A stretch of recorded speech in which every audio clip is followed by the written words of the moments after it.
The recording of Family Feud on a Tuesday afternoon in November 2024 began like countless others before it. The studio lights illuminated two families ready to compete for $20,000.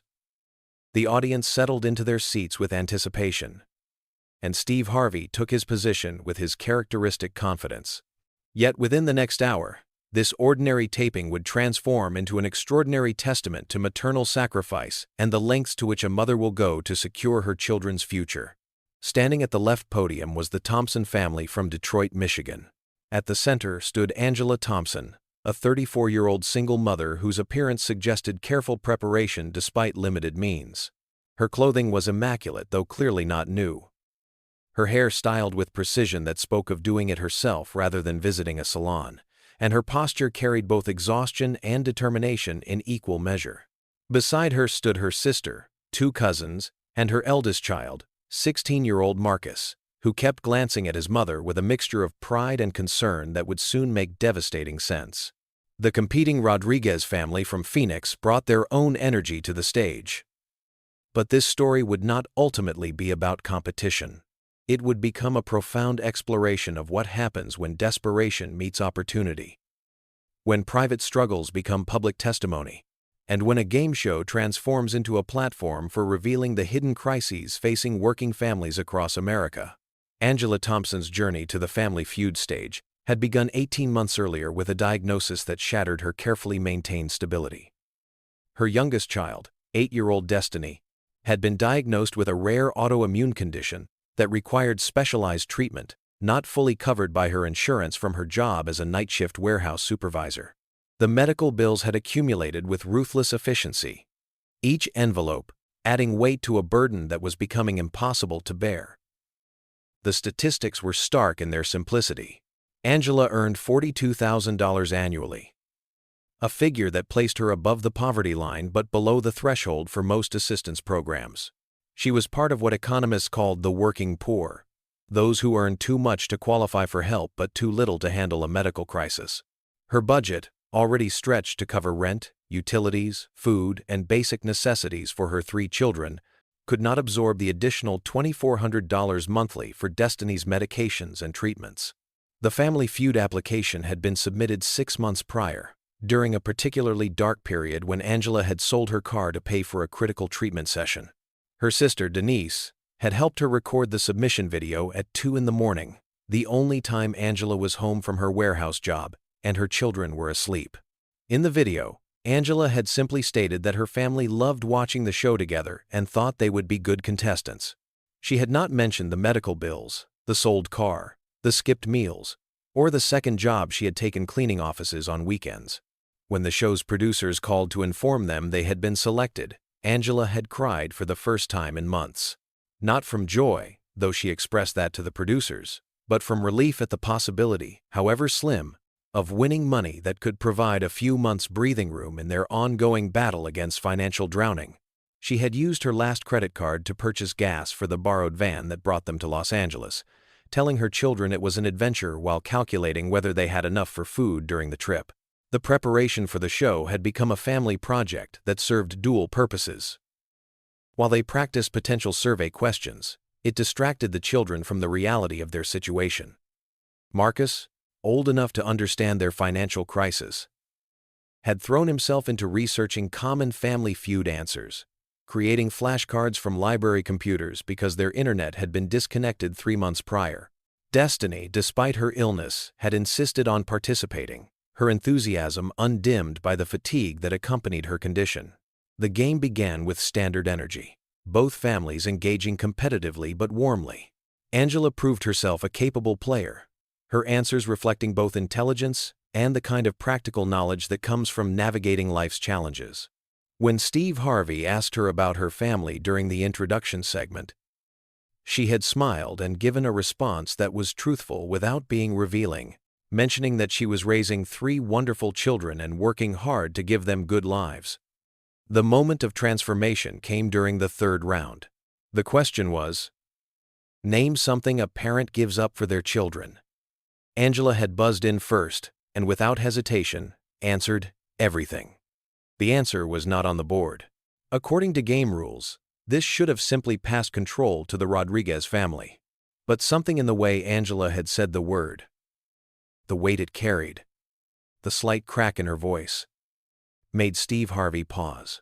He looked at her more closely, perhaps noticing for the first time the careful mending on her blouse, the way she kept touching a locket at her neck as if drawing strength from it, the slight tremor in her hands that spoke of exhaustion masked by determination.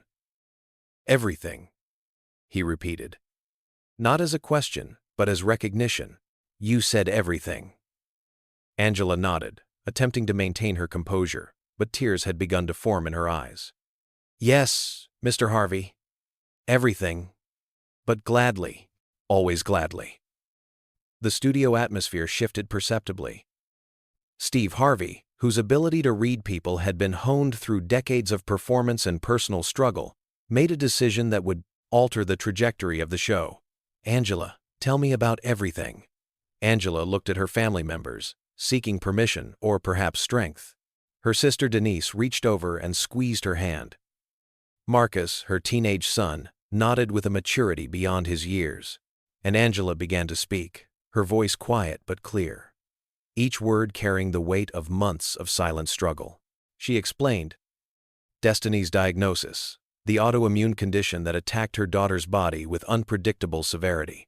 She described the treatments that insurance classified as experimental, despite their proven efficacy. The medications that cost more than her rent. The specialists who required payment up front. She detailed the progressive dismantling of their life, selling possessions one by one. The car, the television, her grandmother's jewelry, everything except the locket she wore, which contained pictures of her children and had belonged to her late mother. The audience had fallen completely silent. Several people were openly weeping. Steve Harvey stood frozen, his usual animated presence replaced by stillness that spoke louder than any gesture could. Angela continued, explaining that she had not come to Family Feud for sympathy or charity, but for a chance. She had practiced, studied, prepared, done everything possible to give her family the best opportunity to win through skill and knowledge, not pity. What happened next defied every protocol in Family Feud's production handbook. Steve Harvey stepped away from his podium and approached Angela directly. His own eyes were filled with tears as he spoke, his voice carrying an emotion that transcended the boundaries of television entertainment. "Angela," he said, his voice breaking slightly, "I need you to know something. You said you gave up everything, and that answer wasn't on the board. But that answer is the only one that matters. That answer is what every parent in this room, in this country, understands in their bones." He turned to address the audience and the cameras, his composure cracking, but his message clear. "We sit here playing games about survey says this, and survey says that. But what the real survey says is that there are millions of Angelas out there, working multiple jobs, selling everything they own, giving up everything they dreamed of, just to keep their children alive and healthy. And they do it quietly, without complaint, without recognition, because that's what parents do." The Rodriguez family patriarch, Eduardo Rodriguez, a 62-year-old retired firefighter, stepped forward from his family's podium. "Steve, our family would like to forfeit this game to the Thompson family. This isn't about winning or losing anymore. This is about doing what's right." But Angela immediately protested, her dignity intact despite her tears. "No. Please. We came to play. We prepared. Please, let us earn it. Destiny is watching. She needs to see that we don't give up. That we fight fairly. That we earn what we receive." Steve Harvey made another unprecedented decision. "Then we play together. Both families, one team. We play for both families to win, because that's what this should be about, families supporting families." The logistical complications were numerous. The show's format had never accommodated such a modification. Producers huddled in urgent consultation, while the audience waited in respectful silence. Finally, the decision came down. They would continue recording, creating something unprecedented in the show's history, as they reorganized the stage to accommodate both families playing together. Angela's daughter Destiny, who had been watching from special seating arranged due to her condition, was brought onto the stage. The 8-year-old, thin from her illness but radiating the same dignity as her mother, hugged Steve Harvey and whispered something that the microphones caught. "Thank you for not making my mommy cry sad tears anymore." The game resumed with both families working together, but it had transformed into something beyond competition.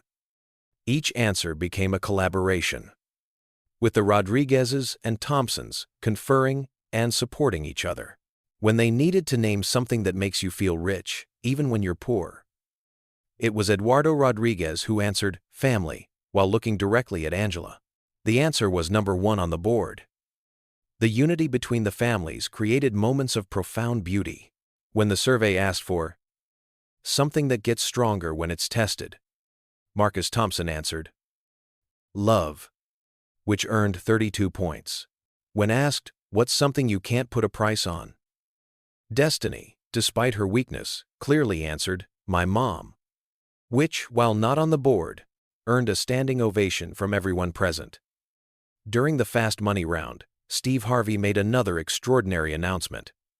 "Before we play this round, I need to say something.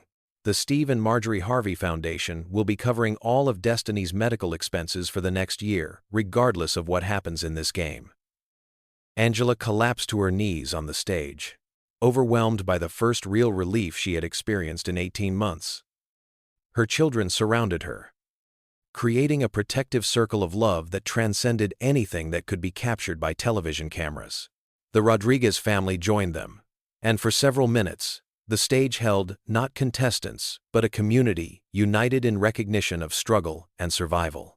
When Angela finally stood, supported by both families, she spoke directly to the camera, knowing her words would reach others in similar situations. "I want every parent out there who's fighting impossible battles to know that you're not alone.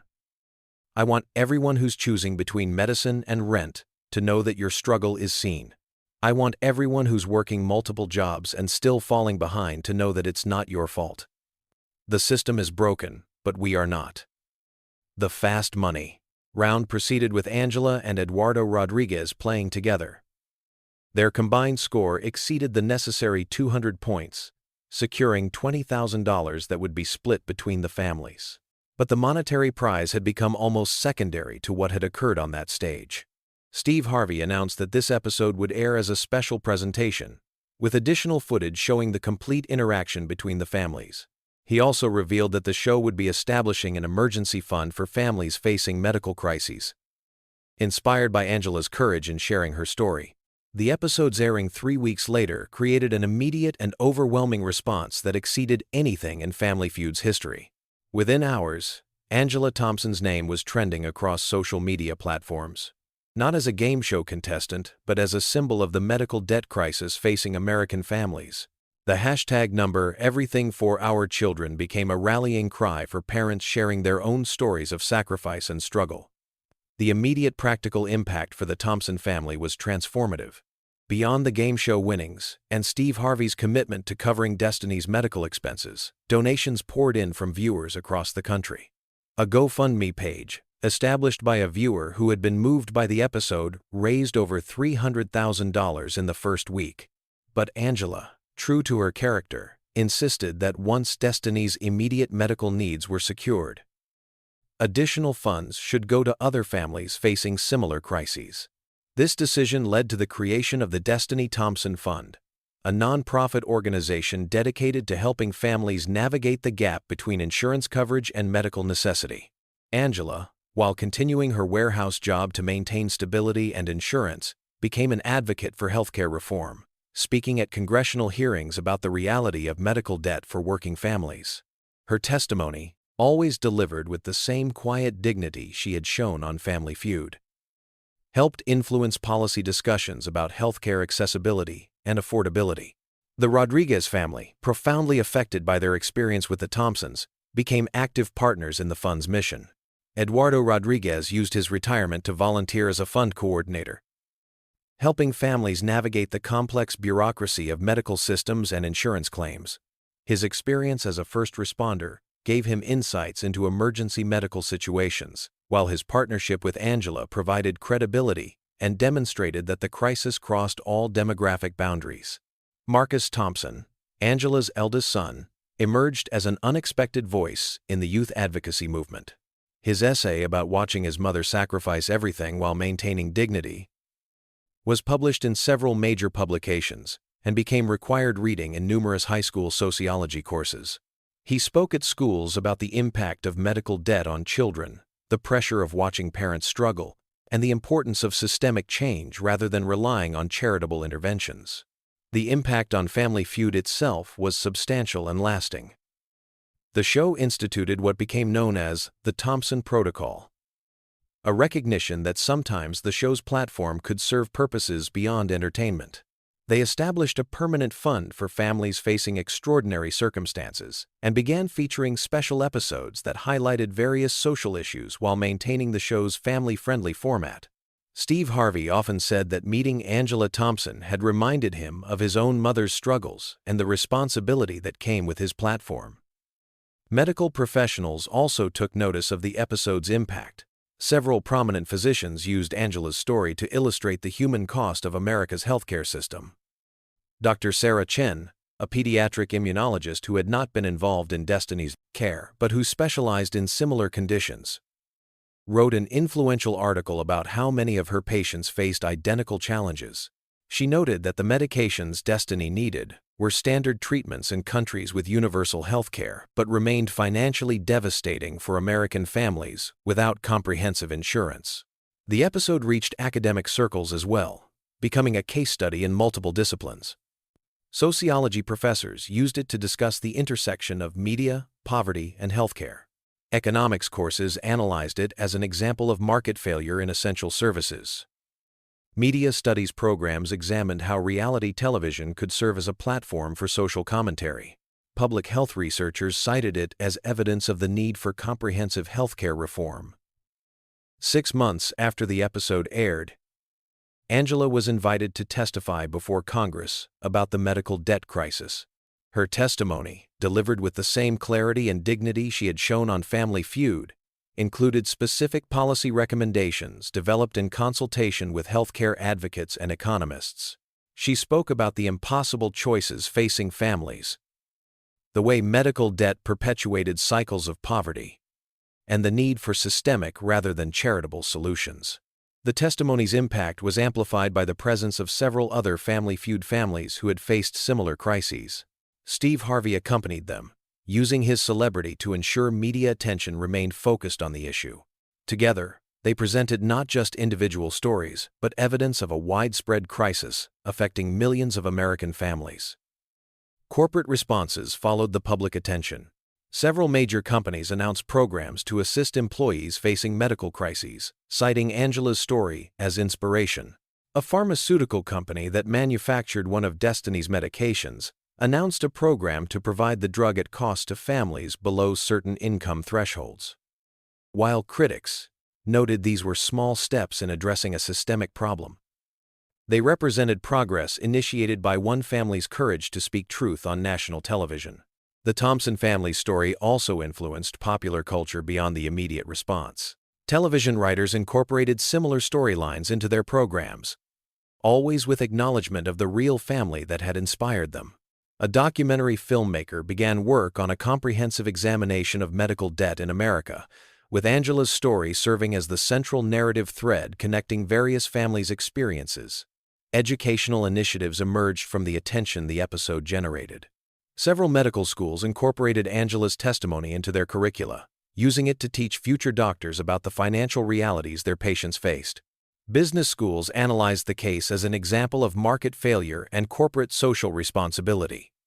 Public policy programs used it to discuss the role of media in highlighting social issues.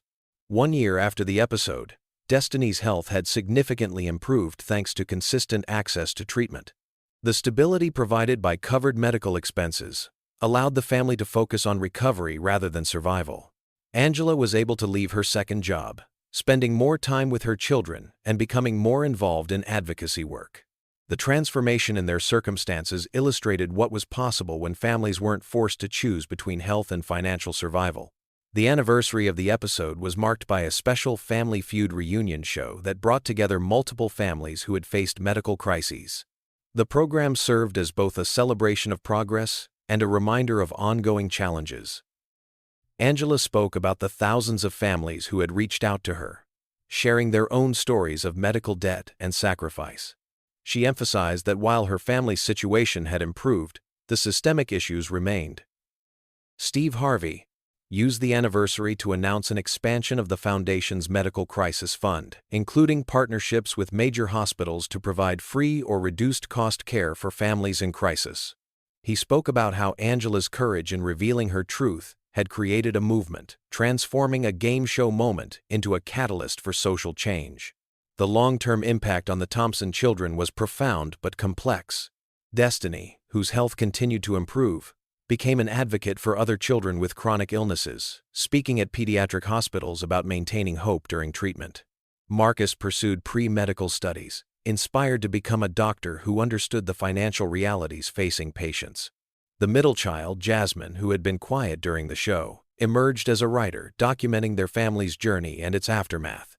Angela herself evolved from a desperate mother seeking help into a nationally recognized advocate for healthcare reform. She maintained her humility and practical approach, always emphasizing that she was one of millions facing similar challenges. Her speeches and testimony consistently returned to the theme she had expressed on Family Feud. Parents give everything for their children, but they shouldn't have to choose between their child's health and their family's financial survival.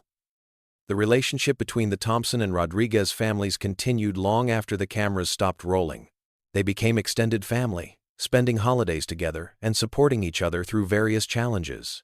Eduardo Rodriguez often said that meeting the Thompsons had given his retirement purpose, showing him that service could take many forms. The bond between the families demonstrated that compassion could transform competition into collaboration. 3 years after the episode, Angela received an invitation to the White House for a healthcare policy summit. She brought Destiny, then 11 and healthy, who had written a letter to the president about her experience. The letter, which Angela read during the summit, stated simply, "My mom gave everything for me. But she shouldn't have had to. No parent should. Please, make it so other kids don't have to watch their parents cry about money when they're already crying about their kids being sick." The media coverage of the summit often referenced the Family Feud episode, showing how a single moment of truth on a game show had contributed to national policy discussions. Angela always redirected attention from her individual story to the systemic issues, understanding that real change required addressing structures, not just providing charity to individuals. The Thompson story influenced corporate policies at companies nationwide. Human resources departments developed new approaches to supporting employees facing medical crises, often citing Angela's example as inspiration. Insurance companies, facing public pressure, expanded coverage for certain treatments previously classified as experimental. While advocates noted these changes were insufficient, they represented progress initiated by public awareness. 5 years after the episode, the Destiny Thompson Fund had assisted over 3,000 families facing medical crises. The fund's model, which combined emergency financial assistance with systemic advocacy, became replicated in various cities. Angela served on the board while maintaining her regular job, insisting on staying connected to the working-class community she represented. The episode itself became part of television history, studied in media courses, and referenced in discussions about the social responsibility of entertainment platforms. It demonstrated that reality television, often criticized for superficiality, could serve as a powerful medium for highlighting social issues and catalyzing change. As this narrative concludes, it is essential to recognize that Angela Thompson's story represents millions of similar stories that remain untold. Her courage in revealing her family's struggle on national television transformed a game show appearance into a moment of national reckoning about healthcare, poverty, and parental sacrifice. The fact that she answered everything to what parents give up for their children resonated because it spoke to a universal truth that transcends game show surveys. The legacy of that Tuesday afternoon recording continues to ripple through American society. Policy discussions about healthcare reform now regularly include narratives from families like the Thompsons. Medical schools teach future doctors about the financial realities facing patients. Corporations have developed more comprehensive employee support programs. And perhaps most importantly, thousands of families facing medical crises know they are not alone in their struggle. Angela Thompson never sought to become a symbol or an advocate. She simply wanted to save her daughter's life and maintain her family's dignity while doing so. But in revealing her truth on Family Feud, she demonstrated that sometimes the most powerful moments occur when ordinary people find the courage to say extraordinary truths. Her answer of everything may not have been on the survey board, but it was the answer that millions of parents recognized as their own truth, spoken aloud on national television by a woman whose strength lay not in hiding her struggle, but in revealing it with dignity, purpose, and an unwavering love for her children. Steve Harvey often reflects that in his decades of television, no moment affected him more profoundly than when Angela Thompson explained what everything meant. The game show that typically celebrated correct survey answers had become a platform for a truth that no survey could capture: the infinite depth of parental love and the systemic failures that force parents to prove that love through impossible sacrifice. The episode stands as a testament to the power of truth-telling, the importance of platforms that allow ordinary people to be heard, and the potential for entertainment media to serve purposes beyond distraction, becoming instead a catalyst for recognition, compassion, and ultimately, change.